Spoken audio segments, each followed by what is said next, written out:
It is 7:33 on February 8th, and I call this meeting of the RTM Finance and Budget Committee to order. I want to go through some things, and if there's no objection, I'd like to move items 8 and item 6 first. So providing there's no objections, we can get done with some business. Let me get the things here and we can go through it. I have some resolutions here. Okay. So we're going to be assigned on Monday Great Island leases. And so we have to vote on three resolutions. We're not going to be the lead. And if I'm successful, we will not be reporting on one of them. But just in case they say we should, we're going to vote on it nonetheless.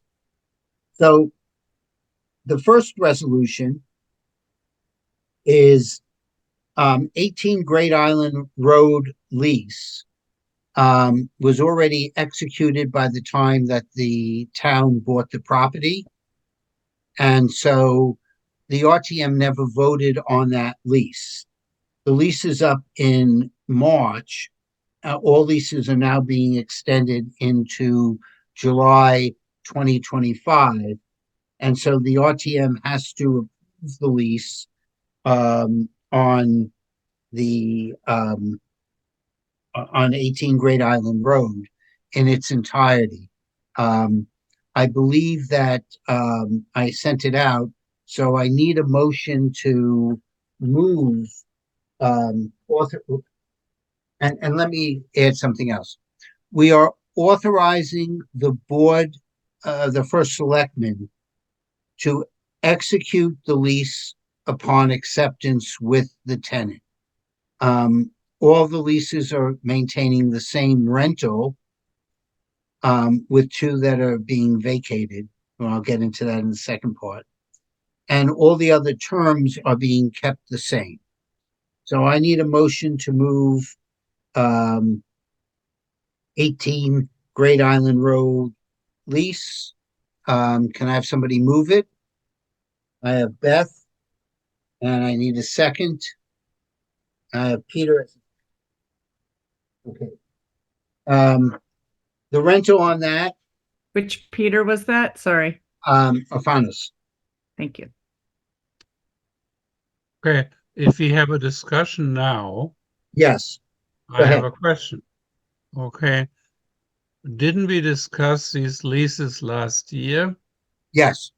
And how does that impact the current situation? Maybe it doesn't, but everyone needs to refresh their memory where we were at the time, because we went at length through those leases last year. Okay. The one that we spent a significant amount of time on was the stable lease, because we did not have the special permit for the use of a commercial property in a residential zone. That was subsequently, and we said both our committee and Planning, Zoning, and Housing voted against moving that lease forward until such time that the special permit was approved by P&Z, because we didn't want to get out in front of P&Z. Of the properties that we have now, all right, the stables will not be renewing their lease. An offer was made to them. They declined, and they've given notice that they will be vacating the property on March 1st.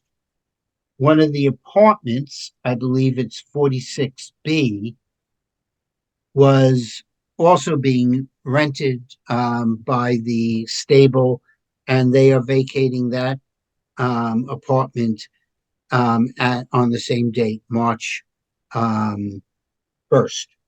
So all the other leases that were put forward passed without any problem. So when we went in our June meeting, the Board of Selectmen pulled the lease from the June meeting, and all the other leases were approved. And then it was to come back in September, and they decided not to bring it forward at that time because they still hadn't finalized the negotiations. So that's the background. Okay. But I'm assuming that this lease follows the same pattern as the other ones that we read. Like it's all the same, except it says 18 and, all that. It is yeah. the exact same lease, all right, Yeah, that's fine. for the exact same money, just a new date for its expiration. But no, we never saw 18. That's what I'm trying The 18, right, but the 18 lease, I actually saw the 18 lease. We just didn't vote on it. It's the exact same lease that the other ones had.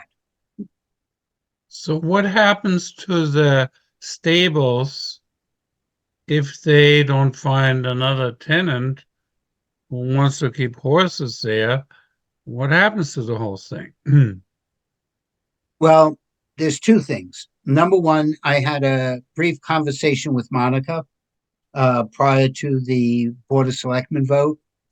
And at this time, it does not appear that the town is looking to lease any of the vacated properties or properties that will be vacated. So that doesn't mean that in the future that may not happen. But at this time, there's too many other concerns and they haven't figured out everything on Great Island.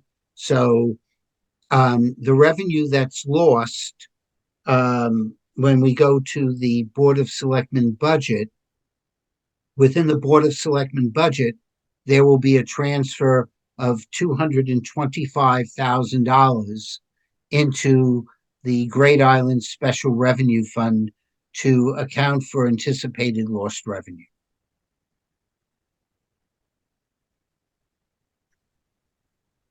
So that's part of the increase that we'll get to when we talk about the Board of Selectmen. But that doesn't really answer the question about the concept for the stables going forward. I don't Because think they have one yet, Bert. I think Yes. I think they're still fact finding on, I just don't think they've begun to really fact find and explore if there is something to be done with the equestrian facility or not. It doesn't mean it's no, I just don't think they've gotten very far yet.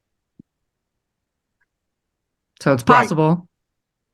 Well, Thanks. yeah, but I'm going to say for right now, until they have a lot of other things to determine on Great Island, and I think that we won't have an answer on that until they go down the road and figure out what else they're going to be doing on Great Island. Right. So, and we're not going to get an answer now, but I will tell you that if not this meeting, the one before, which I'm trying to think, the last meeting was on Tuesday, maybe. But the meeting prior, or the Board of Selectmen unanimously approved all the leases that are currently still up for renewal, that we haven't had a vacated notice on. And they're in discussion with the parties that are there currently. So this one, which we're voting on, is 18. That expires in May. The other ones, and this expires rather in March. The other ones expire in May. So we're just giving them authorization saying, if you're just changing the term and you're keeping the revenue the way it was, we're giving you approval to execute that lease contract. Jack, I have a question. Are we going to be approving one lease at a time or all of them in entirety? I guess we have to go one Other lease. than 18, we'll Mhm. approve 18 separately. Okay. Then we're going to approve all of the other ones. That's the next resolution, all of them at one time.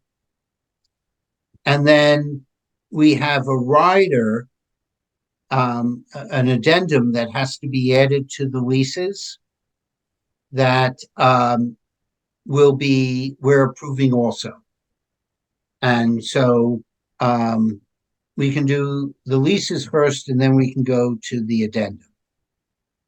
The addendum really has nothing to do with that. It's not going to affect what we're approving other than that.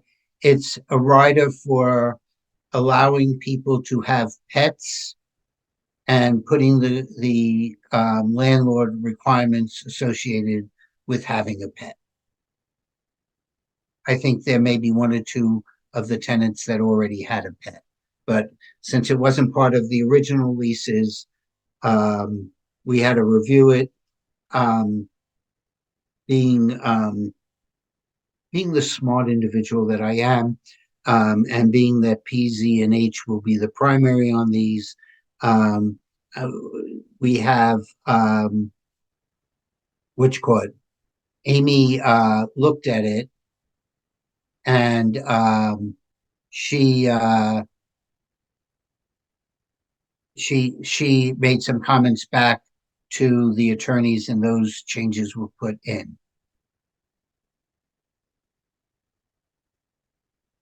So that's the only one that we that's the addendum that we'll be working on, and that's pretty straightforward. Any other questions, or are we ready to vote? Yes, exactly. Tell me what exactly we're voting on, so I am following, because the agenda is sort of general, so I want to make sure I break out each one. What are we exactly voting on right now? Well, I sent this out, but it's general because I did not have the resolution when I had to write out the agenda. That's okay. I just got a message from Bill Smith. He says there are people waiting. Yeah, that was Bill Dunn, and I got him in. So everyone is I'm good, in? thank you. Yeah, Okay, thank you. do we have Thank you, though. do So we I'll have a read. quorum? I'll read this.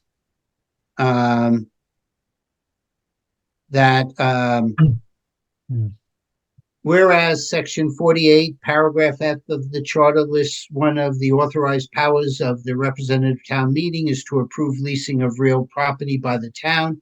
And whereas the town of Darien purchased property known as Great Island on May 5th, 2023, and whereas it is the intent of the town to lease certain structures on that property for a limited period of time, including the authority to terminate said lease within 90 days advance notice. And whereas the Planning and Zoning Commission under Section 8-24 of the Connecticut General Statutes has issued a report concluding that the lease at 18 Great Island Road is consistent with the 2016 Town Plan of Conservation and Development.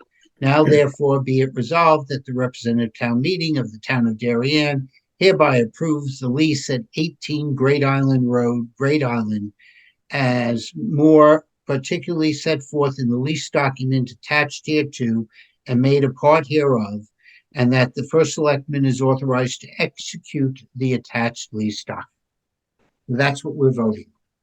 This is authorizing the first selectman to sign the lease at 18 Great Island Road. Okay, now are we ready to vote? Okay. Yes. All in favor, raise your hand. That's unanimous. I'm not going to ask for the other two. So now, the next one is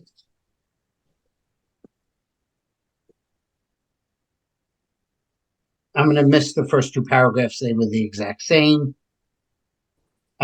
Whereas the town of Darien subsequently approved and entered into residential lease agreements with the tenants occupying the dwellings at 24 Great Island Road, 40 Great Island Road, 49 Great Island Road, apartment 46A Great Island Road, therein leasing the use and occupancy of these dwelling units until June 15th, 2024. And whereas the town of Darien desires to extend the term of the occupancy for the aforementioned tenant through July 31st, 2025, while otherwise maintaining and extending all of the other terms and conditions of each respective tenant original residential lease agreement, and whereas planning and zoning said it's consistent with the town plan, now therefore be it resolved that the representative town meeting of the town of Darien hereby approves the extension of the term of occupancy for these residential units as more particularly set forth in the lease agreements attached hereto and made a part hereof, of the first selectman is authorized to execute the attached lease extension agreement for all existing residential tenants referenced above. So I need somebody to move that. I have Bill. Bill Dunn is moving. I have two Bills, two Peters. And I have Malin seconding it. Any discussion on these? Seeing Well, none, are we ready? Oh, sorry, Bert. Just one thing. I bring back what I said last year. Is it really the job of the RTM to vote on these leases and for the F&B to make a recommendation? This is going to come back every year now. I mean, can't the executive be authorized or become authorized to take care of these matters, which seem to be routine? No, is the answer. The charter says we have to approve it.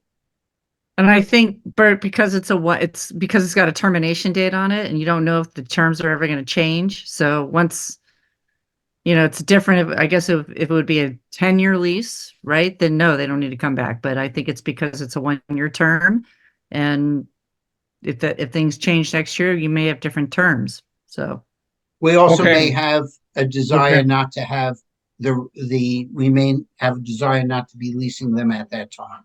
Exactly. This is more of a temporary thing. This is an extension. Yeah. But the terms are the same. Right. It just gives the town some time to figure out what the vision is of Great Island. Exactly. Okay. So are we ready to vote? We'll have more fun with the next one, by the way. Are we ready to vote?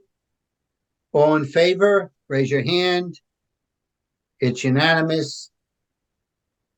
Thank you. That one's done. Okay.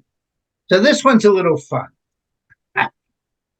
This is the one which we were fortunate that Amy looked at, made some clarifications so that the underlying document had some minor changes on it. But I'll read this one. Whereas Section 48, Paragraph F of the Charter, blah, blah, blah. Whereas the town of Darien purchased property, blah, blah, blah.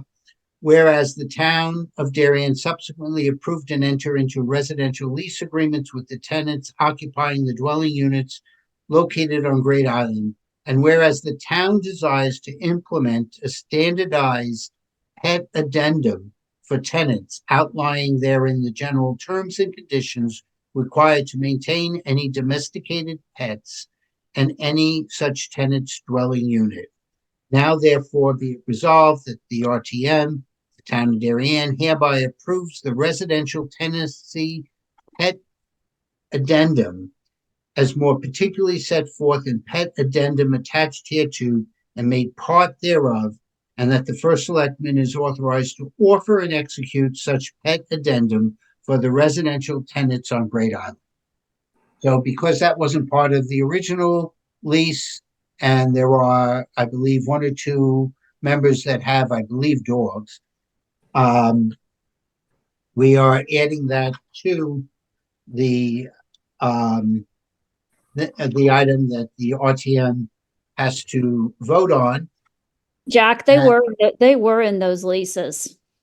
the pets things were in the leases? Yeah, they just weren't in all of them. So like they've just carved it out and made it an addendum so that it's easy to add one if your original lease, you didn't have a pet. So it's the smarter way to do it. But it did, on the ones where they did own pets, it did say that. Okay, well, they've put some additional terms and conditions that I don't know were in the original lease. That might So, be. so there are some obligations there of what the tenants can do. I can read the tenant obligations if anybody's interested. The tenant must have their pets under control and on leash at all times when outdoors and exercise respective due care. The tenant shall not leave any pet unattended outside on their respective premises. The tenant shall agree to clean and remove all pet waste inside and outside the premises. The tenant agrees not to have food or water for their pet or any other animal outside their dwelling where it may attract other animals. The tenant agrees to keep their pet from being unnecessarily noisy or aggressive to others on the premises or those that may enter into Great Island in general. The tenant is not authorized and shall completely refrain from allowing any other pets other than those expressly identified under Section 2 of this addendum from entering the premises for any reason. The tenant agrees to comply with all applicable laws, ordinance, and regulations governing their pets. Tenants' pets shall be properly licensed, and the tenant must retain proof of all pets are up to date with rabies vaccination. There's some other, that's the standard. And there's a deposit that you can either have no fee or a fee can be charged.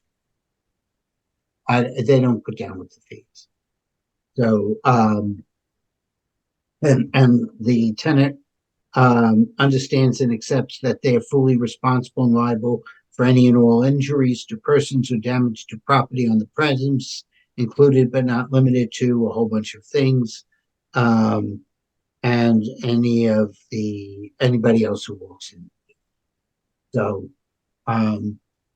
within or addition to the tenant's general liability coverage requirements that they have, tenant shall also hold and obtain renter's animal liability insurance sufficient to cover damage and personal injury and any costs arising herein caused by any person or the property by the tenants.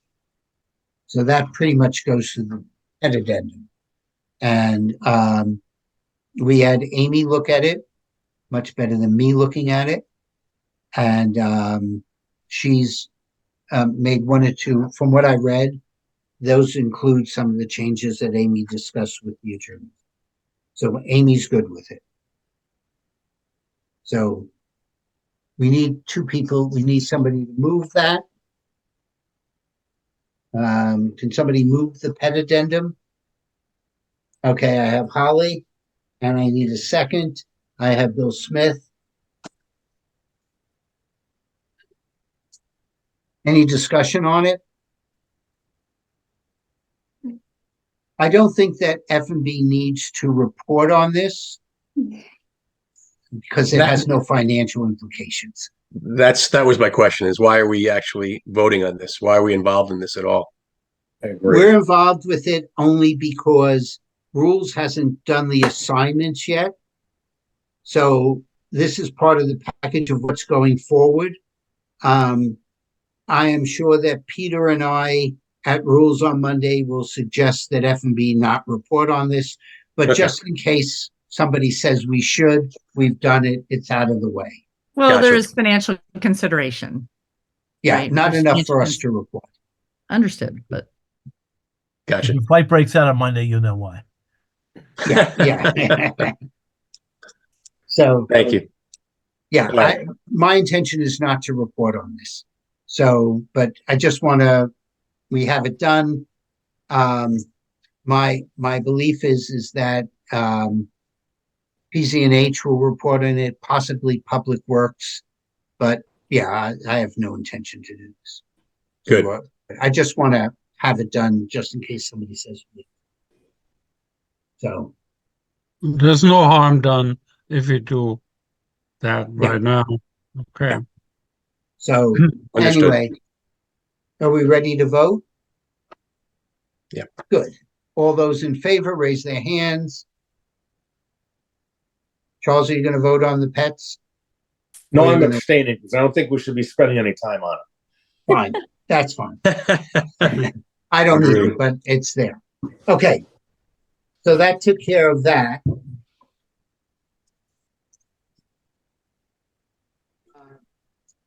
I did want to go through roughly, I got to get my papers organized for a second. During this conversation on the Board of Selectmen budget, I've been vocal on the ARPA funding, just to give a brief conversation on that.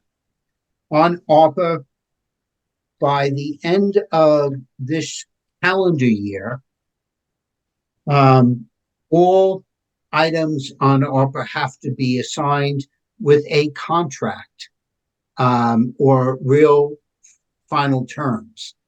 But if we have, like, let's say, contingency, the example that I mentioned was that those are the final numbers of what we're going to be giving. So if in fact we put something down for 50,000 and we only spend 48 of the 50, and we have to December 2026 to do that spending, that's $2,000 that we have to return to the federal government. And so one of the approaches that John Zagroski agrees with and Kate agrees with is to try and identify those things that we can probably spend and complete even this year, and move some of the other things that we initially identified as being part of ARPA, and we would be moving them back into capital separately and possibly bonding or using cash to pay for them.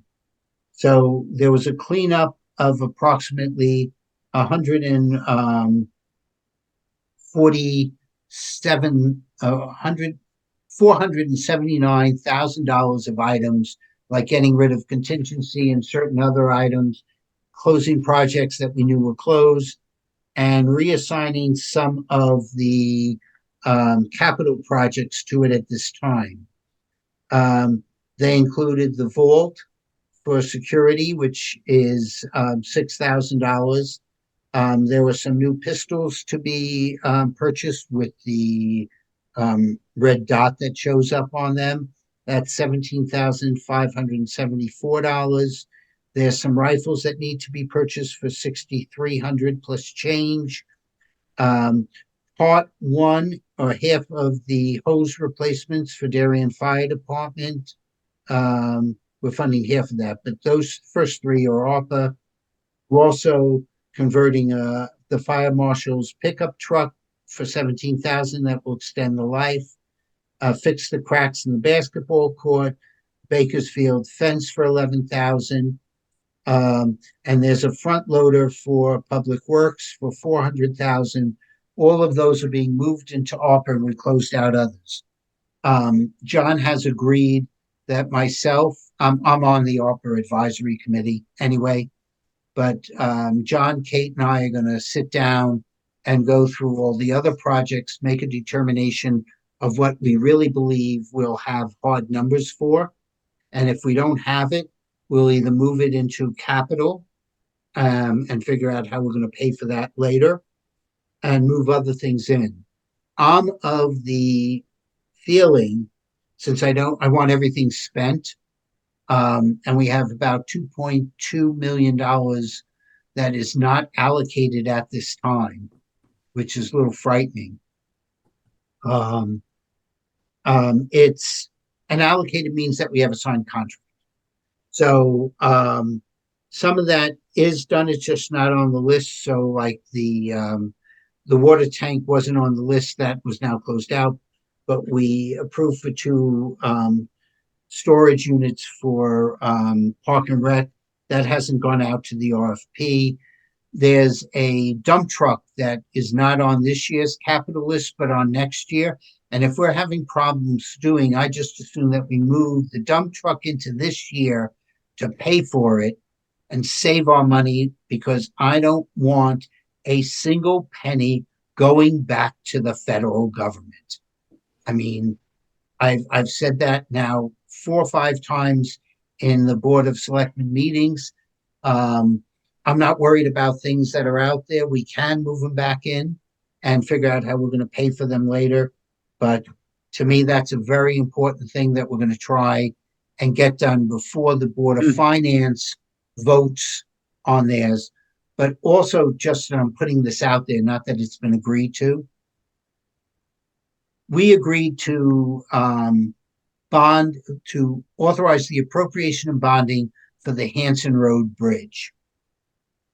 Hanson Road Bridge is probably, at the end of the day, our side of it, if we spent the full $2.4 million, of which there was 10% contingency in there. Let's just take out the contingency and say we spend $2 million as an example. The state gives us back $1 million. The project should be done sometime in September. I have no problem with saying, rather than bond it at that time, let's put $1 million of ARPA funds towards that and get it off of our list. And we can figure out what we're going to bond later. But I'm really for whatever we can spend money on that reduces our town, things that we're going to do. We're going to do it, and we don't want to wait till the summer. We want this done sooner rather than later, because just the process to get an RFP, do the notice in the newspaper, get the response, and then make sure that we have the exact number. Again, if we put in more money and we don't spend it, we lose it, is what we've been working on. So John has agreed for Kate and I and he to sit down and work on that. And so I just wanted to bring us up to date on that. But that was one of my big objectives for this year, is to get that stuff done. All right. Let's go back. So I have my hand up. Since we live in times where the government finds all kind of ways to spend money it doesn't have, I think it will be easy for us in Darien to find ways to spend money we have. So I think we can trust you. I'm totally with you. We don't want to give any money back to the federal government. Who knows what they're going to do with it? But I think we should trust the executive to tell us, how they want to spend the money, and we just say, okay, go ahead. I'm somewhat in agreement with, I trust John and the Board of Selectmen, but I also have, I don't mind pushing them to come to that conclusion. How's that? They have a lot of things on their plate. And if we can advise and have the ARPA committee go and help review this, which is why it was set up to be advisory, then that's good. Because the only one who needs to really approve this is, like all the ones that I mentioned, the 479 that were changed, taken out, and then put in instead. The Board of Selectmen are the only ones who need to approve it. It goes to the Board of Finance afterwards to set up the accounting entry for it. But other than that, anything we can do to help move it along, I'm all in favor of. So that's, and believe me, we're not going to get anything without their approval anyway. So, but that covers that. Yeah. So let's go to, let's talk about Board of Selectmen budget. Have people been following it? If need be, when you look at their final numbers, I think I sent them out.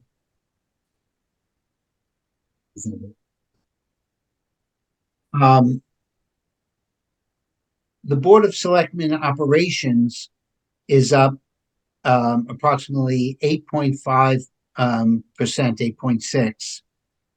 Now, when we do our budget, remember, revenue for the Board of Selectmen is separate than the expenses. They're not netted together, but it's important to see how they offset, because in one case, I think it's the youth services, they're up 17%, but their revenue is up by 35. They're up 17,000 rather. Their revenue is up 35,000. So the expense is actually providing a positive balance to the organization. So you really have to look at both of them. But what we're seeing, even though revenue, non-tax revenue is up 12%, there's some significant declines in 3 of the areas. We're not having the same building revenue that we had in the past because the projects are moving along and some of them are coming to conclusions. We're not having the same P&Z revenue that we had in the past. The market for the transfer of houses that has been significant is projected to be lower. We're up primarily, we can have a little discussion on this and I can explain. I know, Bert, you had several questions that I can answer here. We're up because last year we recorded approximately 1.7 million for investment income, almost $2 million. We're going to earn 4 million this year. And the reason we're going to earn $4 million, I'm going to get into later. But it wasn't because we budgeted bad.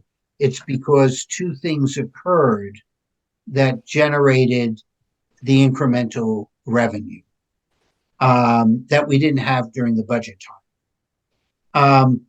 Projected for next year is $3 million of revenue. It's less than this year because there is an anticipation that rates will change. But we have a lot of money. I was speaking with Joan earlier today, and yesterday the town went and purchased another 40 million of treasury bills, and we do a ladder on it. So it's being projected for 1 month, 2 months, 3 months, 4 months out to coincide with what the required cash flow is. And that brings our total amount of money in treasuries to about $59 million, which is a substantial amount. If you look at where we are in our cash position, you start with 30 million in the general fund. We have 23 million of HHR bonds that we issued, but we haven't spent because the project was put on hold. So that's sitting in Chase because that's where we keep our bond money until we use it. And Joan was able to negotiate an additional 25 basis points from Chase on what they pay us. It's not a high rate, but Chase giving 25 basis points is an accomplishment. That's my alma mater, but still. The fact of the matter is, so that's holding 23 million. We have about 3 million in our ARPA funds that haven't been spent. We have another $2 million in investment income that we haven't received.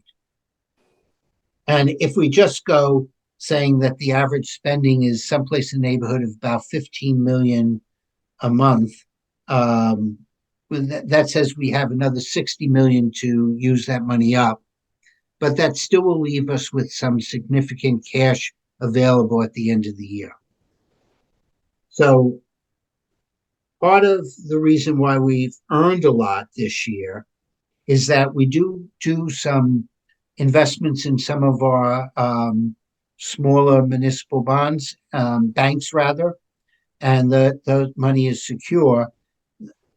it's community banks, and it's a good thing to do because, when the rates were bupkis and the big banks weren't giving us anything, the community banks are the ones that were giving us good rates on the CDs and other things like that. So we don't have a lot of money there, but it's still enough that's yielding reasonable amounts of money.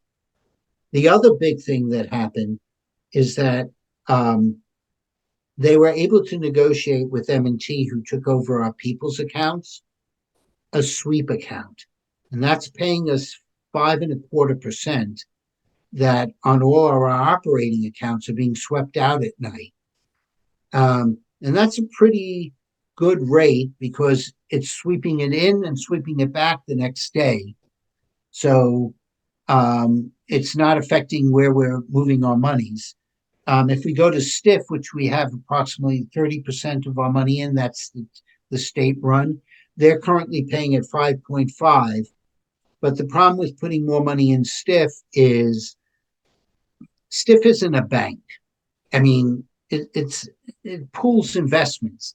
And if we would put the same money, it's not like the sweep account, having worked in cash management, it's not the sweep account that the next day the money's there if you need to spend it, when your payroll's this, that, and the other.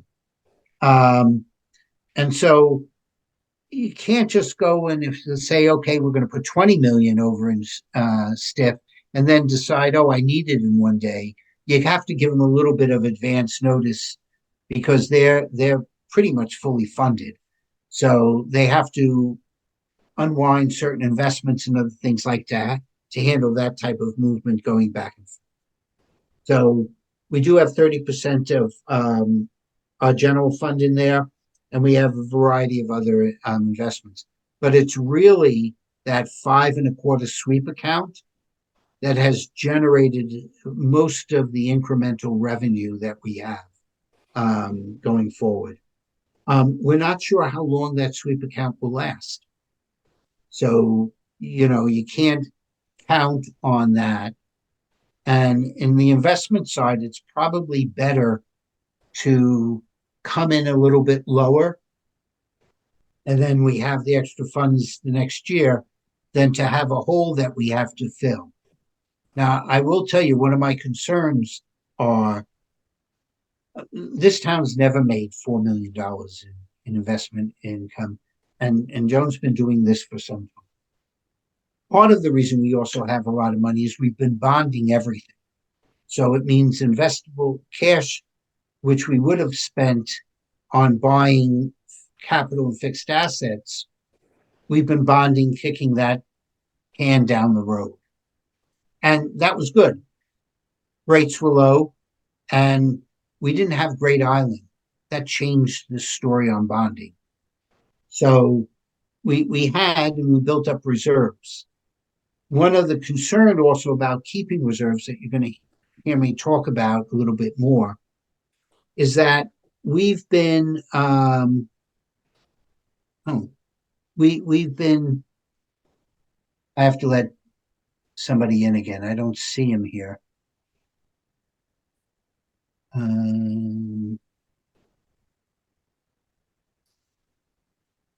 Oh, pardon me for a second. I don't see Bill Dunn asking to get in, so I'm not able to bring him in.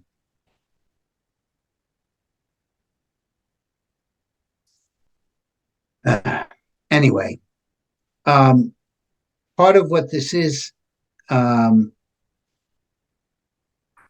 that I do want to focus on the fact that the 3 million at least appears reasonable at this time, based upon the uncertainty of the Fed eventually lowering rates, and also the uncertainty of how long we'll have the sweep at the 5.25%. So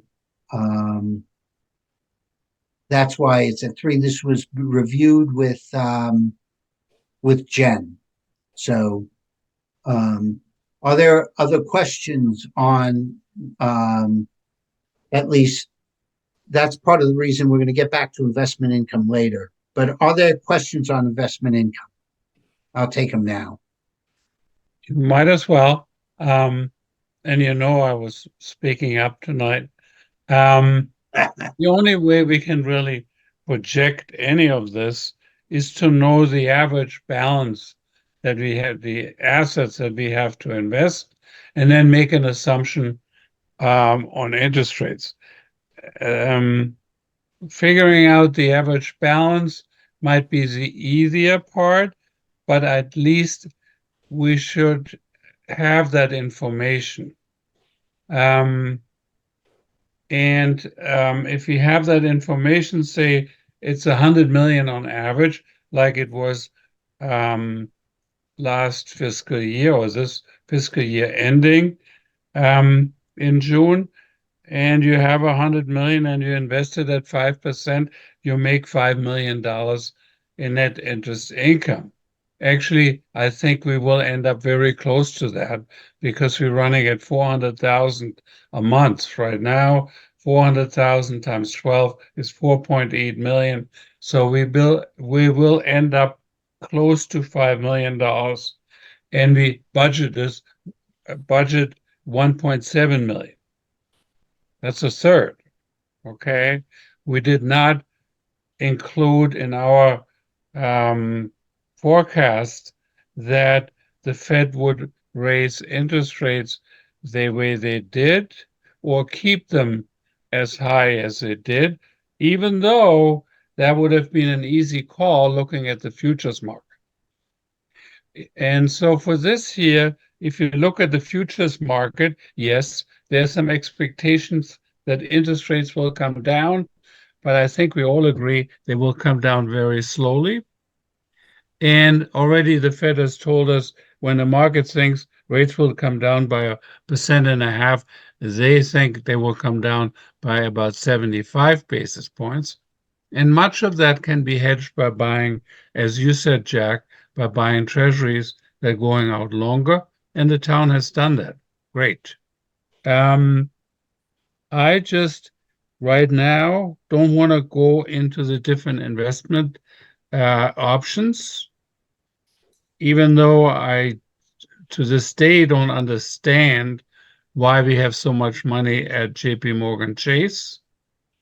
It's the worst bank to have short-term money with, but I don't even question that right now until I have some kind of schedule in front of me what we think investable balances will be, and what the assumptions are as to the interest rates we're gonna garner on that, so that I can rationalize the $3.1 million interest income that's in the budget. I just Okay. want to see the Well, numbers. let me go to two of these. Number one, the reason why we have the money in Chase is that there's not any other bank that we're dealing with, nor could we go and deal with Stiff and put $23 million in any of these other banks, which is the funds that we bonded for HHR. We just can't drop $23 million in any of our other banks or in CDs. That money will be spent. We have that much money because we anticipated the project was going to be starting last April, May, and it didn't. So now that project is approved and it will be starting in the spring, that money will be spent down rather quickly. All right. And we just couldn't put that money elsewhere. And so that's why it's in Chase. And it's just an investment philosophy that's been around for a while. The other part of this is, yes, we're going to make a lot of money, but it wasn't necessarily that the interest rates are there. It was that we ended up with this sweep account that was holding most of our money that has generated it's going to generate well over $1 million of incremental money that we didn't have. We were getting like 25, 50 basis points from People's to begin with. And when you consider they have the lion's share of all of our operating accounts and we now have that sweep, that's generated the incremental revenue, the significant incremental revenue. I'm not going to argue with what's going on, but I do think that we're going to have time to go into those. But I think that in speaking to Jen and Joan, they're looking at, as you always say, Bert, we need to be looking at our balance sheet and managing to our balance sheet. And we know what some of our cash flows are, but they're going to take a conservative view.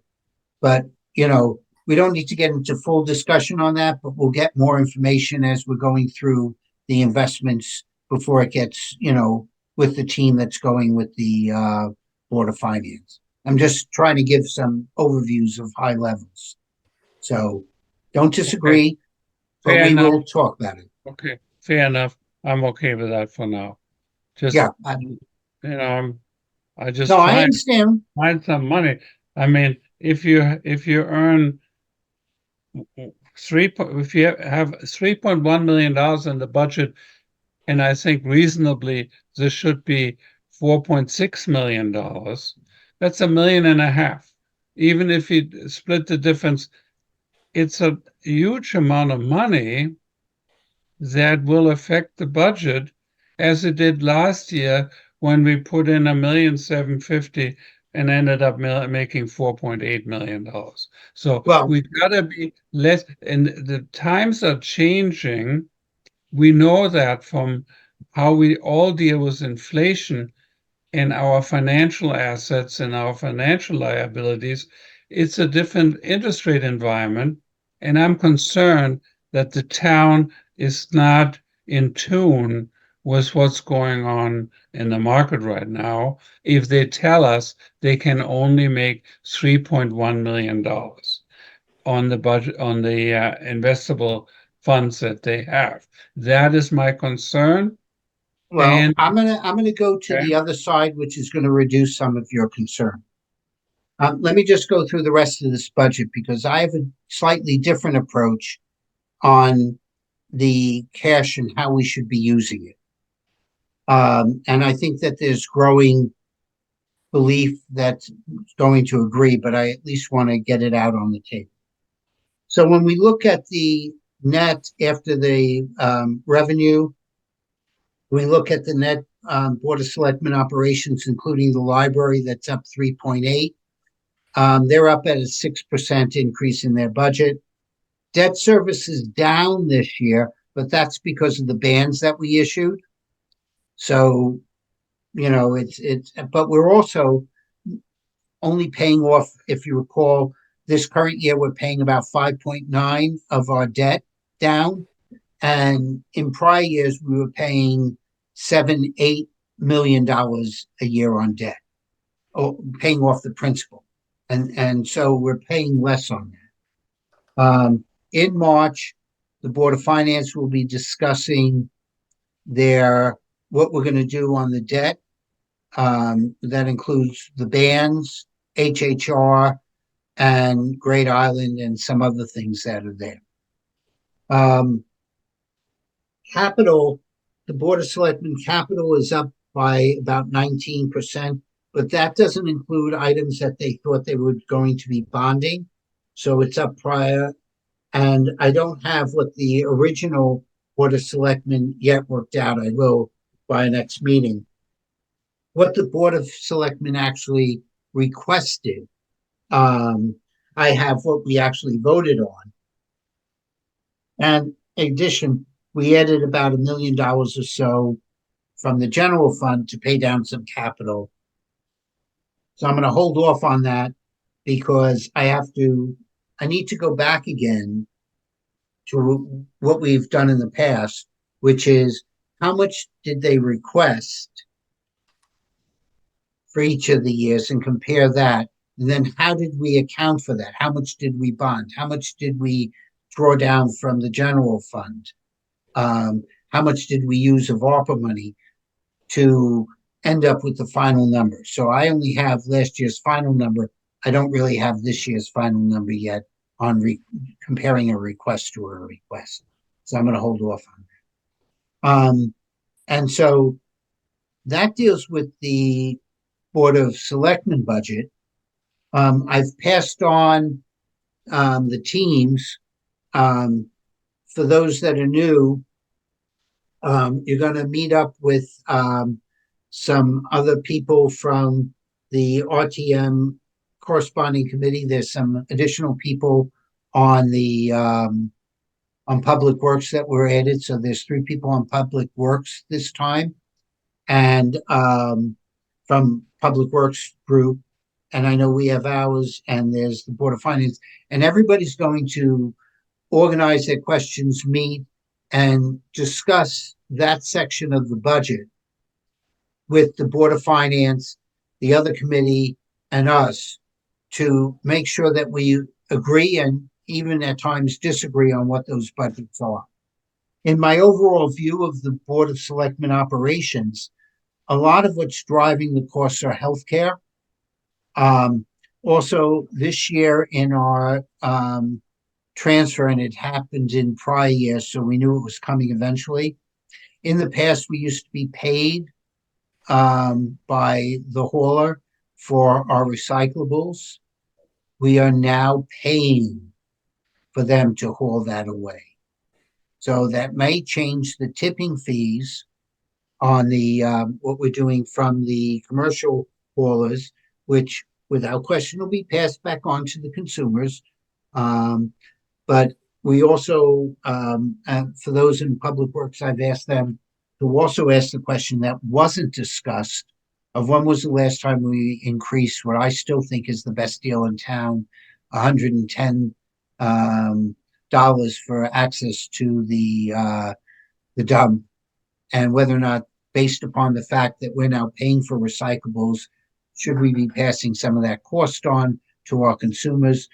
I also have a question, and I'm sure Ed and they have an answer for it, but we're having a lot of individuals now in apartments or will be in the 3 complexes that we have.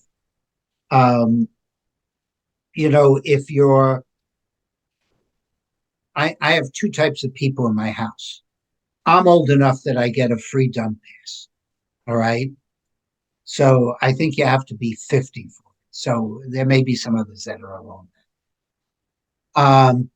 But because we have a hauler taking our pickup, also, we get a reduced rate on the second dump pass that we get there. So we're not paying the 410. We have all these apartments. I don't know what the rate would be. I mean, usually we have to show, but if you're living in the apartments, I don't know if they're paying 110 or a reduced rate if they want access to the dump. So that's one of the other questions I'm asking to see if we're anticipating an increased usage of people attending. So those are things that we'll ask on the question side. On the Board of Ed, there was a discussion a number of days ago where we chose, Beth and I spoke and Peter, and we chose not to make comment. We were asked if we wanted to beyond our initial comments, and we chose not to. But Jim Palin, chair of the Board of Finance, said that the 6% increase was well beyond the guidance set between 3% and 4%, and it was not an acceptable number to be at. He also, Edward Schecker, spoke on behalf of RTM Education and said that the 6% was unacceptable, not sustainable, and that he wasn't sure that that budget would pass the RTM if brought forward. I'll also let you know that there's a lot of people who I know has supported the Board of Ed for years, as long as I've been doing this, that are mentioning to me that this budget is too high. So that's just out there, and I don't know if that supports what Ed said or not, but we've been quiet so far. I will say that I believe that it's high, but and I believe there are members in the committee that believe it's high. The Board of Ed came back with a couple of modifications to the budget of various sorts that's in that cut sheet. And I sent out the ad cut. If you go into the detail, they have what's there. But one of the proposals are to bring special ed transportation in-house. That would require an investment of $700,000 on the for buying minibuses or medium-sized buses and a couple more Suburbans. And the anticipated annual savings would be someplace in the neighborhood of 600 to 700,000 a year over the next 3 years. We do a 3-year contract. So we have to come to that conclusion rather quickly because they're currently in the position of negotiating the current transportation contract, which is up about 12% for what they have. So that I anticipate will be coming to the RTM in the March area. We have it out there. We're getting the information. And we're going to have to work closely with the Board of Finance and on the budget. I think I was asked whether or not we would have a joint meeting on the Board of Ed budget jointly with the Education Committee. I think we have different points of view. And so unless this committee views differently, I would assume that we do our own discussion and they can do their own discussion on that also. I think our focuses are different. So with that, I'll open up the Board of Ed, Board of Selectmen discussion. Lynn, you look like you want to say something. I watched I've watched not all of the Board of Ed, most of it. And I've watched most of the Board of Selectmen. The Board of Selectmen didn't make very many changes, so it's what Kate negotiated with the department heads. And the Board of Ed, I just find confusing. I don't really agree that I find it too high. I just don't find it well thought out. And I really wish that we would have been presented a budget that doesn't change anything and just so we would know, okay, he didn't put forth any new proposals. He cut a little bit where he could, and because of health insurance and your negotiated contracts, you're up. And instead we have increasing in areas, decreasing in areas. It just kind of seems all over the place. So it just is hard to understand for me. Yeah, I will say, I fully understand that the special ed outplacements has created an increase. I understand that healthcare is up significantly. I understand that the transportation is up and projected at 12% and possibly resolve this. I understand that we have salary increases over there. So I understand the 4 drivers. But I just don't think we've been told the story. No, we have not been told a story. And that's why I'm saying it, as bad as it would have been, if it had come with, okay, we're not adding any head count, here's all those drivers, and we're up 7%, I think our discussion would be very different. Because that's pretty much what happened on the Board of Selectmen side, right? They're high too, but they didn't take kind of a weird, it's kind of business as usual. And we're all just sitting there going, yep. Policeman, adding a policeman, adding this, adding that. And no one is saying boo because it's kind of business as usual. And unfortunately with reorgs and cutting teachers and efficiency efficiency consultants being brought into the schools, but yet no information about how their output would actually be implemented. It's it's not a coherent story. And so voting yes for a 6 whatever % increase when there's not a coherent story is difficult. If that makes any sense. I think think what that I'm you hearing from you, expressed it Lynn, very is- well. exactly it's hard to vote for something that you might support. And for example, I think guidance at 3 to 4% with Is the drivers we have is not reasonable, stupid. It's especially stupid. well, Yes. when we're still, in terms of services and things, inflation is still out there. It's going to be a lag before that comes down. And, if you assume an inflationary environment of 3 to 4%, basically then the Board of Finance is saying you have to have a flat budget, which I don't think is reasonable. So that Well, not when you've negotiated contracts with, with huge raises. So, it's impossible. So again, I think if it was sold better, we would all feel differently. But I think we have to sort of get by that and focus on what the merits or lack of merits may be. Well, I don't like the term "sold better." It's the All right, coherency. Okay, I apologize for maybe Yeah. being more candid than normal, but Could, Yeah. Okay. could someone remind me what the forecasted delta in the student population is? It's not. It's flat.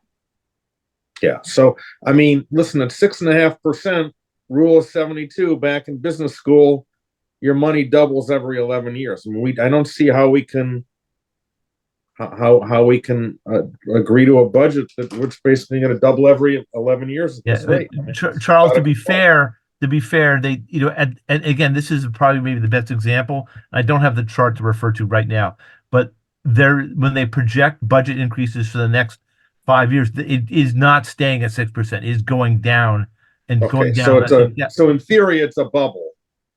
Yeah. Possibly. And we've had, if you look back all the years that I've been looking at the budget, some years, we've had years where it was under 3%, and then the next year it's 4.5%, and then it's 3.5%, and then it's, it kind of bumps around. But in this year, when you've just negotiated your administrator and teacher contracts with significant raises, and your health insurance is up, theirs is up 18%, something like that. It's all of our surrounding areas are up. And don't forget, we have the SSOs that weren't in the last year's budget that came in over the summer. So just saying they weren't in last year's budget is being overly kind. yes. Yeah. Okay. So yes, very- we've had That's essentially a run around us to get So something. they got jammed in through a technicality, basically, and on the argument that they were one-off costs when they weren't. Well, In they my also added and everybody knows I'm a big supporter of social emotional, but they also added on that one-off a director of mental health. So, because again, we're approving a total appropriation, and if they have extra funds, they can allocate it the way they want. And even with adding a half year of SSOs and a half year or a quarter year of a director of mental health and pre-buying 200,000 of equipment, they still returned a significant amount of money last year. So there are some things that we cut in this year's budget. We don't have budget control in there. That was typically $300,000-$400,000 that gave them a little bit of flexibility. They're still having the same vacancies that they had before. So part of the reason that we were giving money over was to retain teachers. And that hasn't occurred yet. So, and it's not going to with your haphazard approach to, putting forth your vision and your goals and objectives for the next year. Right. It's not how you go about telling your teachers that they're valued and that there's a real plan. It's kind of, I mean, it's all over the place. Charles, just I agree with you. to go back to Charles's point, that chart at the end of the presentation that showed the projections would have been much better at the front, because it would have been, hey, okay, here we are. We've got a bunch of things that are driving the costs up now, but we anticipate them coming down, everything else being equal. So in 2 years, because that analysis showed a 7% increase, not next year, but the following year, and then going down to 3 and 4%. But this is part. I'm just going to make. I haven't really been expressing to the Board of Ed anything, and I'm not sure I really want to just take this approach, but maybe I will. I'll get about 5 phone calls later. When you have these drivers that are already giving you a 5 or 6% increase, you have to go back to your core business and say, what have I been doing the last 3 or 4 years that maybe I don't do this year? So maybe you take your whole replacement schedule of uniforms, other than the hygienic ones, and you say, I'm going to push all of those uniforms replacements back 1 year. I'm going to do all the same on the equipment for the sports. I'm just going to push it back. I'm going to look at my technology that I'm buying, and I'm going to say, I really can last another year with some of these computers. This is the year. I'm just going to push it back. Now, are they going to be in next year's budget? Yes. But it brings down, what new courses am I bringing on to this? Now, we already made a commitment to Mandarin, so I'm not talking about an eighth of a teacher that's going on there. That's a commitment that we have. And so you continue that commitment. But it's looking at your business as usual and saying, I can't do the same thing that I was doing before, because these 4 things are eating into what I have. And so I have to make tough decisions. I mean, that's why people are elected.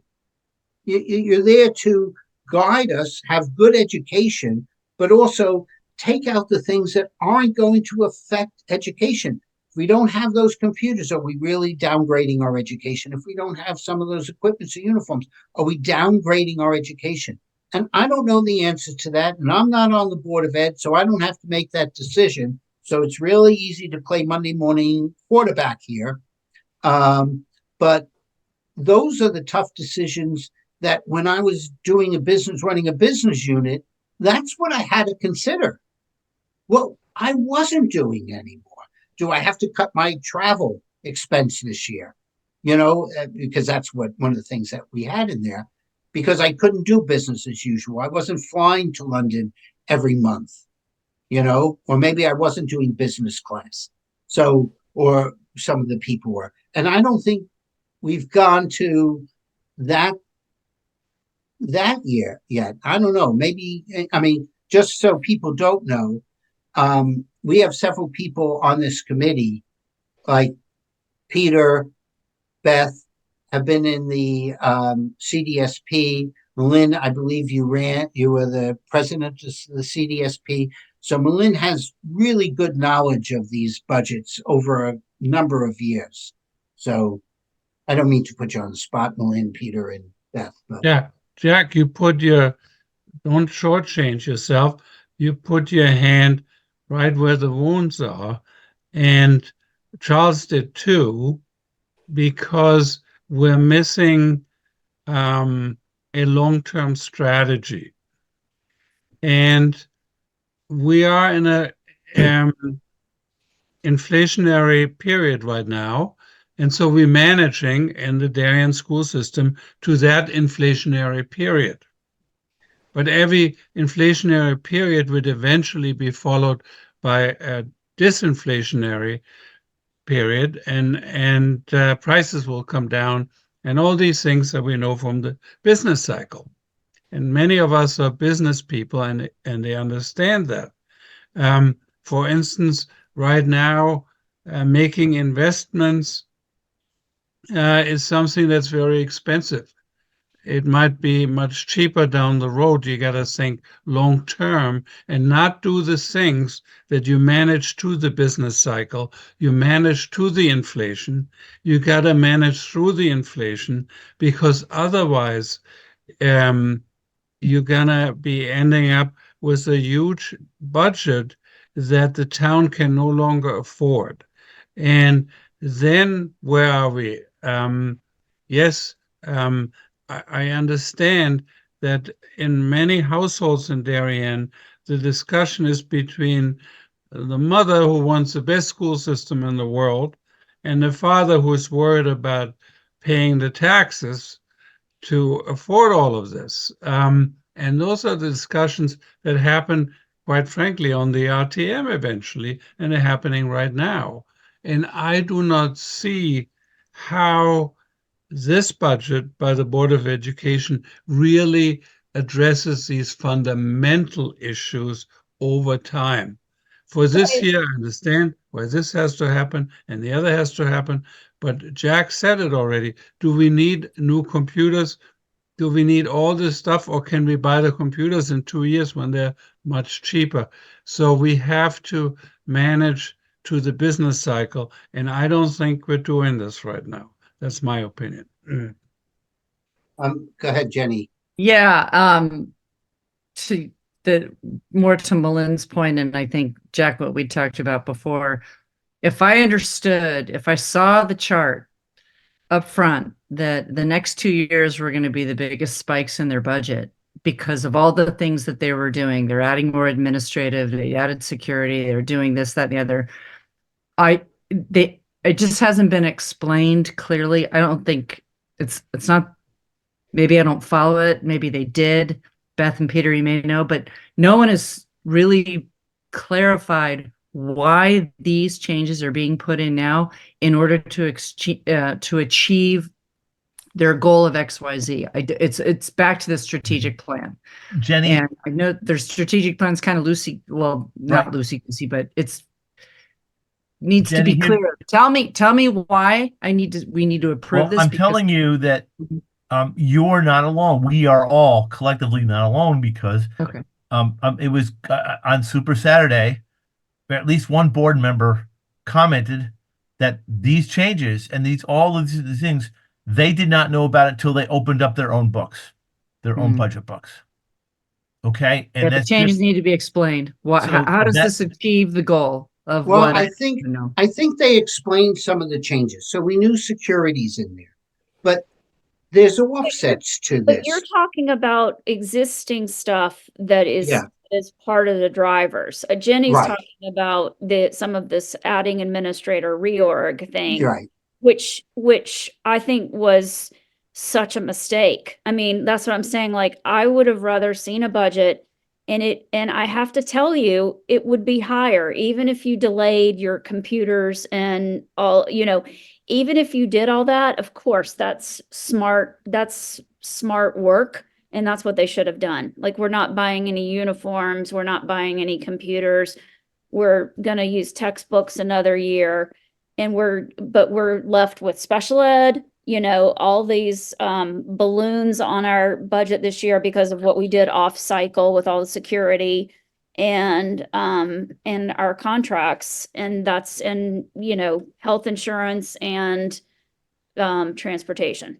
And Yeah. so we're up. And health and some of this is cyclical also. I mean, we've been through cycles. Look, we ended up with a lot of outplacements. That's not the worst thing in the world because we're here to service students. So if they need to be outplaced, then that's okay. That's part of the education cycle. And we've had high outplacements before, and then they go down. They either age out or other things like that. One of the costs that are also going in is that there was a new law that's affecting the ELP, increasing their school population because they changed it that you can't have August 31st is the last day to qualify entering kindergarten. Now, personally having two boys that we put through because they went to private kindergarten, then we moved them on. You know, my grandson's born August 31st, and he's in Virginia, and I've already been having conversation with his mom and dad saying he's a boy, redshirt that kid. He doesn't need to be the youngest kid in that class. But that has had an effect on the ELP system on what we're having in there. So there are some things that I understand of what the drivers are. But on the other side, even if you can explain why you have to bring in this new course or why it's important to do the equipment, it's the tough decision to say, yeah, you can have your goals, but every goal in business is not a high priority. They can't all be number ones. So, and that's the tough part. Go ahead, Beth. I'm sorry. Well, I would also say, to Malin's point, the problem is that rather than being able to compare last year's budget to this year's budget, so we can have an apples to apples, like, okay, well, this is where costs have gone up. Instead, this complete shift and reorganization of all these parts means it muddies the waters, and you can't really determine where the costs are coming from in the same way that you'd be able to if the budget had hewn more closely to the past budget. Well, not the budget so much, but the organizational structure of the district was more similar. It would be much easier to have the budget conversations because you wouldn't also have this overlay of like, why are we doing all this? Wait, who's going where? What's the, who's now going to be responsible for this? We wouldn't have to have all that, and we could just focus on the numbers. And instead, there's a whole other part of it that we've had to have spend immense amounts of time discussing at a time of year when what we should be discussing is the budget. Yeah. And I've heard board members ask some really tough questions of the superintendent, who just kind of goes, and it's not helping anybody understand. And then you have the overarching thing of 3 to 4%, which was totally unachievable. But that is also providing, I think, stress to the Board of Ed members who are just trying to figure out what's going on. Board of Ed has a lot of work to do still, right? Well, yeah, They vote on Tuesday. Yeah. So, but some of the things that I mentioned aren't on their cut list. Right. I also, and I'm going to mention it, this is my, the same way I've been pushing on ARPA. Please explain to me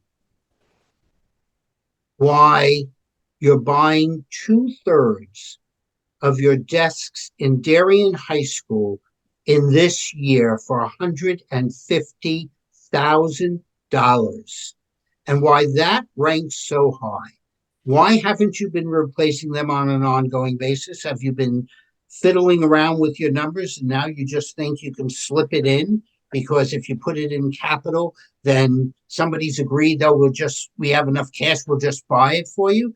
That's not the right use of our taxpayer money. Not at this year.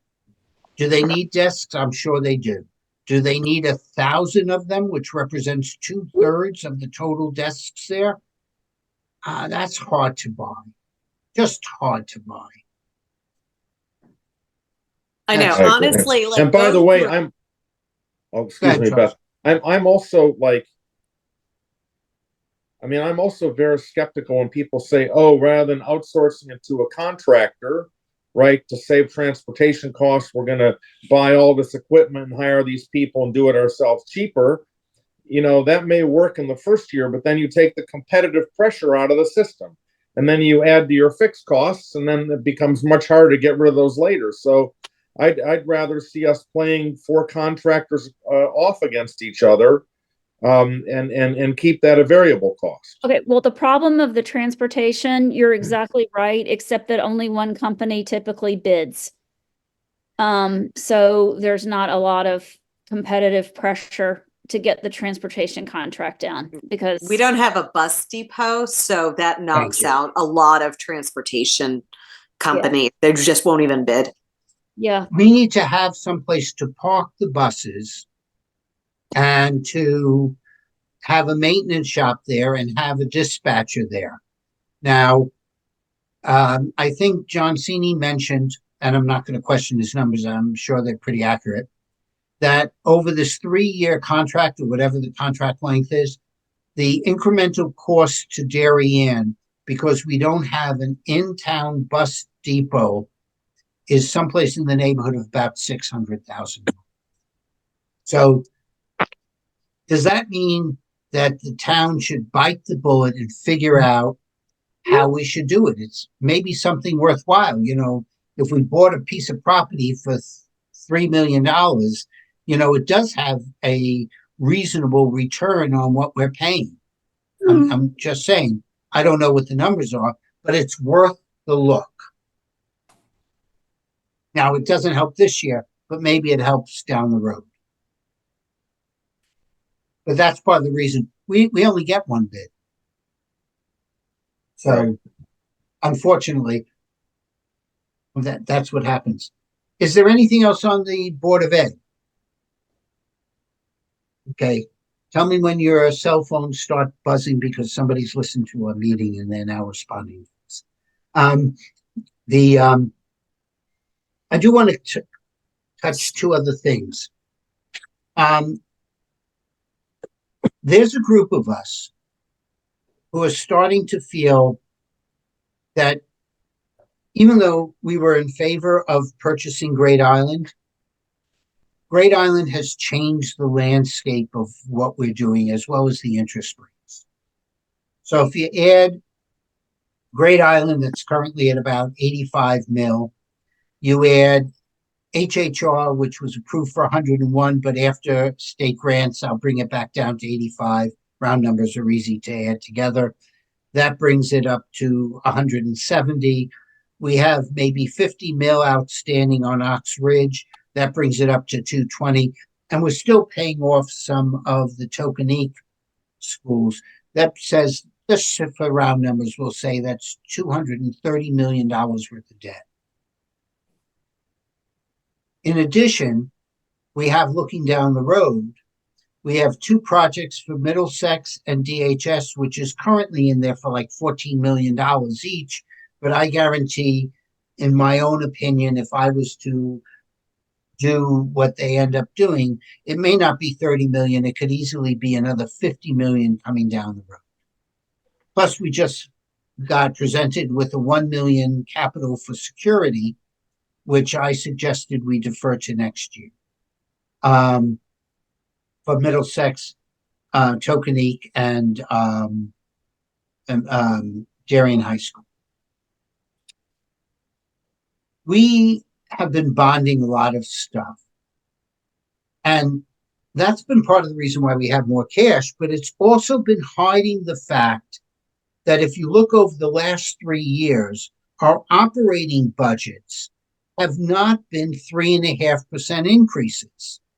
They've been 4, 5, and this year 6%. So we've been masking the real growth in the operating for running the towns and the schools because we've been taking money from here, we've been taking money from there, we've been paying things off to get to a 3% acceptable rate for what our mill rate growth is. We're not doing now. What I think John Walcott was partially talking about is that we've been looking at this year and not taking a balance sheet look and a long-term view of what the financials are. So if we're going to be bonding $1 million and that costs us $50,000 annually, and we're doing $5 million a year on that, that's about 2 to 3 basis points every year we do that we're adding down the road based upon our new grand list. I think there's a bunch of us who are starting to feel we should not be bonding small ticket items. Now, we have either cash or, quite honestly, we put it on our list and we charge our taxpayers now for it. The only two that I feel comfortable in really bonding is sewer work, because that's paid by the people that are hooked up to the sewers. It's a self-contained debt service, and it's not taxing all of our taxpayers for any work that we're bonding on the sewers. And the other one is fire engines, because even though we'll make a 25% payment a year from when we approve it, we're not getting delivery for another 2 years. And I don't want to tie up in an allocated fund approximately $1 million to $2 million, where we can just authorize the bonding, pay for the money, and if we have them out of the general fund, which we will do a year from now, the 25, and if we have the extra 750 down the road, we'll pay for it cash then and rescind the bond authorization, but we still have the appropriation and get it. I think that it's time that we stop bonding a lot of the smaller stuff. I mean, I know there was some discussion on Weed Beach. They're saying, well, we'll put a bonded. It's 600 as it stands now. It's $650,000. We'll pay for it. This shouldn't be bonded. We shouldn't. We're masking what our real growth has been. If we're going to end up with 5% budgets here, and believe me, my home went up more than 29%. So that's not what I want to see, is a bigger increase, because I'm going to have more than a 5% increase. But it's time we start not bonding. The rates aren't the same. And we have a large commitment that we've made, rightfully so, for our schools in Great Island, all of which I'm supportive of. But it's time the little thing, we're either paying cash, taxing our taxpayers, and not bonding. So I'm interested in other people's views on that. Yeah, Jenny. Well, when I was in the municipal bond business, I had a slogan that was, I got to get you some debt. I love bonds, but I agree that, I also love a really good use of cash. And I think there's a time and a place when rates were very low and pretty much tax exempt money was under 2%. I'm in favor of bonding, but that's not the case anymore. And bonding did allow us to actually put us in a position to have more cash. I mean, it's, which helped us when interest rates were short-term, when the yield curve inverted and we started earning more on our short-term, on our cash flow. That had a good effect as well. But I agree, Jack. I think there almost needs to be a somewhat of a formula of at what point does it make sense to bond and what point does it not. I think we have ample cash, and use that cash to, our cost of our debt probably is going to be pretty close, if not a little bit more than what it is to cost to invest. So yeah, I'm in favor of doing a little bit of a pivot to spending more of paying cash for more of these certainly relatively smaller capital items. Well, under I'm $1 also, million. and I'm going to add the unpopular thing. I think that some of the stuff that we bonded for didn't really generate extra cash for us because we didn't tax for it. I think that some things we should now be putting and asking our taxpayers to pay. So we were keeping the mill rate at a 3%, which was really an artificial number. Yes, we had some sources. We had increased investments coming in. We had a grand list that was growing, generating about $2 million extra a year. We had Board of Selectmen and Board of Education budgets that were returning over $1 million. And then we were bonding a significant amount that was keeping all these things down. That's just kicking the can down the road. It's somebody mentioned to me, and I'm going to mention it for those who remember Popeye and olive oil and Wimpy. we've been buying a lot of hamburgers and thinking that we can pay somebody Tuesday. And now it's time, right when the rates were low. But now I'm saying, I'm not even sure we should bond. Maybe we should just tax our taxpayer for some of these projects and have it paid for. And, Well, I and think, start yeah. to reduce some of it. So some of it should be cash. But I'm also worried that our investment income, even if it's at 4 million or booked at 3 million, is going to get back down to 1 million, which we haven't done frequently, but we're going to be at a $1 million, and that's a $2 million gap that there's nothing there to fix. We're losing fee income on the developments that we don't have.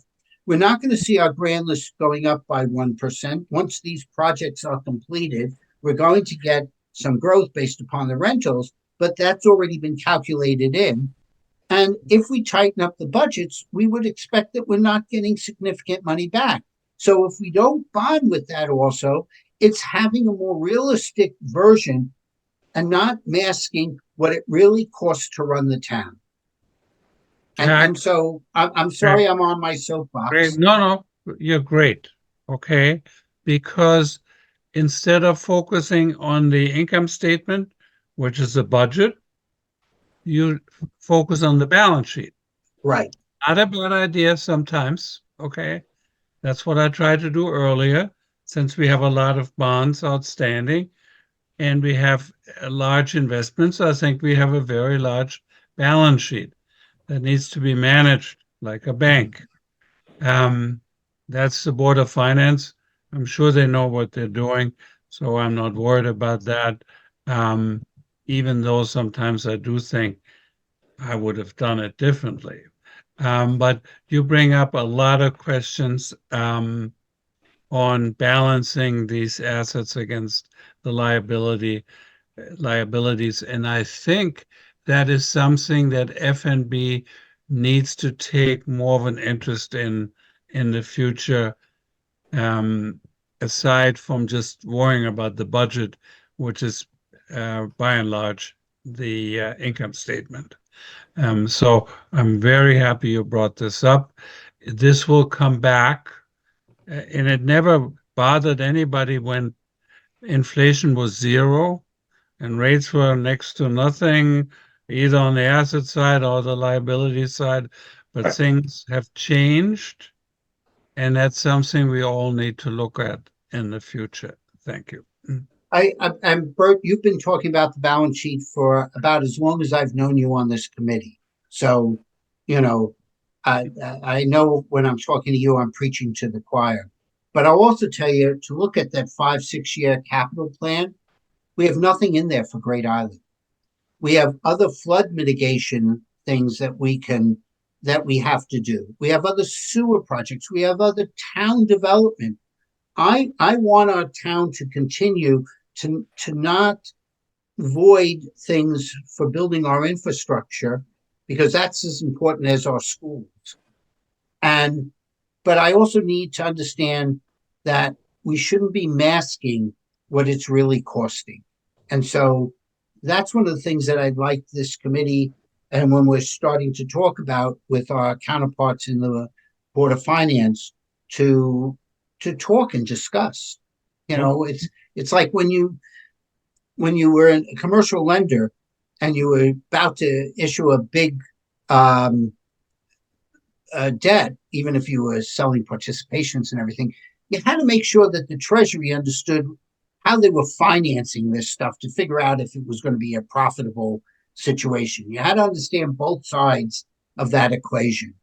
And I just would like us to have not bond as much and look at both sides. Jack, to amplify that, I think the sense of everybody here, I think we agree with, but the elephant in the room is still the big debt curve that we were presented by the Board of Finance last June when we voted on Great Island. We talked about how much debt we were taking on, that we could handle it, that we were gonna, there was a trajectory that was acceptable and that was going to go up, but then it will be coming down. I think we need to make sure that we are holding to that trajectory. And that's part of this committee's job, to make sure that we don't deviate from that. And I think that's consistent with what you've been talking about. Yeah, Jack, I think maybe, we should do some risk control at some limit. For example, the short-term bond cash ratio, or the short-term bond over the long-term bond ratio, something like that. So if we monitor those parameter consistently to be within our limit, we may not, we may play safe. Safe route. I would agree. I would agree. But So, those limits are in place by and large because the rating agencies are there, and we always want to be AAA rated. I'm not worried about that. Okay. It's more like a conversation all of us have when we sit at the kitchen table and say, the house and the mortgage, assets and liabilities and income and expenses, all these things. We can't be like the Board of Education and say inflation is 6%, we're doing 6%. We need to sit down and say, income is 3% and expenses are 6%. So what we're doing about this? And all of these conversations are now taking place everywhere because the financial environment has changed so much. And so nobody in Darien would feel like, oh, this is all getting blown up and this and that. No, it's just happening everywhere. And we have to take it seriously. This is a big year for finance and budget. And I think we had a wonderful conversation tonight. I think we haven't addressed any specific point, but I think we created some kind of atmosphere where we all understand where we're going. yeah. Sorry to interrupt. Jack, do you have people in the waiting room? No, I just let Jim in. Okay. But we're getting to 9:15. And first, I'd also like to say, Charles, it's great to have you back. We missed you in the past. I do like your questions and your comments. So great to have you here again. I hope you had a wonderful trip while you were away. Yeah, it's great to be back. It's good to be on the right time zone for a change. It's been a lot of years, but I do remember when I was traveling for Chase that sometimes I wasn't even sure what time I was when I came to speak to the kids at home. It was like, Daddy's ready to take a nap. What do you mean you're first getting up? But we do have some outstanding minutes, do we not? So I'm going to hand it over to Jenny to run our minutes, get everything approved, and then. When you go to that, can you see them or no? Jim, we hear you. Okay. Jim, do you have a question? No, go do your minutes. Okay. We have minutes to approve from the special meeting from January 17th. Did anyone have a chance to review? Any questions about that? Comments? Nothing? That was all about the HHR and future debt analysis, etc. Well, if there are no other questions or comments, may I have a motion to approve the minutes from January 17th special meeting? I have Bert as a first. I have Beth as a second. Are we ready to vote? All in favor? I don't see Bill Smith. Are you in favor? I'm assuming. They'll just have an abstain. Okay. We'll have an abstain. Okay. So with that, Jim, I'm sorry that you joined us at this stage, but we are getting ready to ask for a motion to adjourn. And I want to thank everyone for very solid meetings. I'm telling you, we'll have a lot of good discussions with the Board of Finance and our counterparts in the RTM. So we're just first starting. And I do feel that a lot of things that we're talking about is shared amongst others within the group. So I will take a motion to adjourn the meeting. I'll take Holly as the moving it over. And Peter, are you sure that not Peter? Oh, the other Peter. You want to make second this so I can put you down? Okay, so we got the other Peter in here as seconding it. All in favor Peter to M. adjourn? Raise our Thank you. hands. Was it 9:18? Great. Yeah, and now I got to figure out how to not record meeting. All right, everyone have a wonderful holiday and enjoy the Super Bowl.